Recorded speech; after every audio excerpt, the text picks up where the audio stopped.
আধ্যাত্মিক গুরু রমেশ ভাই ওঝা আম্বানি পরিবারের বিশেষ ঘনিষ্ঠ। প্রতিটি গুরুত্বপূর্ণ কাজের আগে তার পরামর্শ নেন মুকেশ আম্বানি। দেশের সবচেয়ে ধনী আম্বানি পরিবারের সদস্যের মধ্যে আধ্যাত্মিক টান অনুভব করা যায়।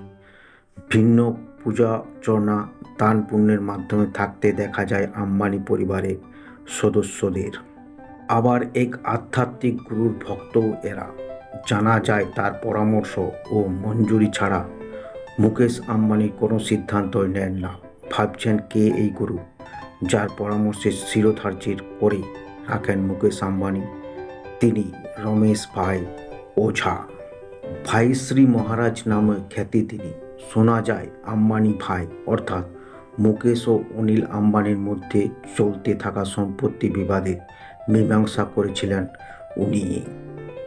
সংবাদ মাধ্যম থেকে দূরে থাকতে ভাইশ্রী মহারাজ, তবে সূত্রে খবর রাম কাহিনী পাঠের উদ্দেশ্যে কোকিলাবেনের আম্বানির ডাকে প্রথম তাদের বাড়ি যান রমেশ ওঝা। আসলে রিলায়েন্সের প্রতিষ্ঠাতা ধীরুভাই আম্বানির স্ত্রী কোকিলাবেন রমেশ ওঝার ভিডিও দেখতেন। তার কাহিনী পাঠ ও প্রবচনের মুগ্ধ হন তিনি। 1997 সালে মুম্বাইয়ে নিজের বাসভবনে রাম কাহিনী পাঠের জন্য তাকে আবেদন জানান। এক সপ্তাহ ধরে এই অনুষ্ঠান চলে। তখনই রমেশ ভাই ওঝা ও আম্বানি পরিবারের মধ্যে ঘনিষ্ঠতা বৃদ্ধি পায়। সারাদিন কাহিনী পাঠের পর সন্ধ্যাবেলায় বসত। ক্রমশই আম্বানি পরিবারের যে কোনো সিদ্ধান্ত অংশীদারি হয়ে ওঠেন তিনি। মুকেশ ও অনিল আম্বানির মধ্যে সম্পত্তি ভাগবাটোয়ারা নিয়ে বিবাদ চরমে উঠলে তিনি তার সমাধান করেন।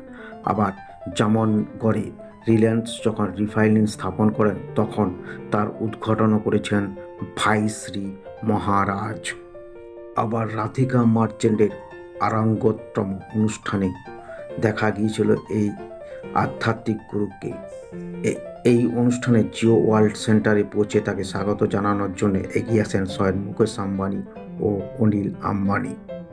আধ্যাত্মিক গুরু রমেশ ভাই ওঝা ধর্মীয় সিদ্ধান্তে বর্তমানে ব্যবহারিক পরিস্থিতির সঙ্গে যুক্ত করে উপস্থান করেন।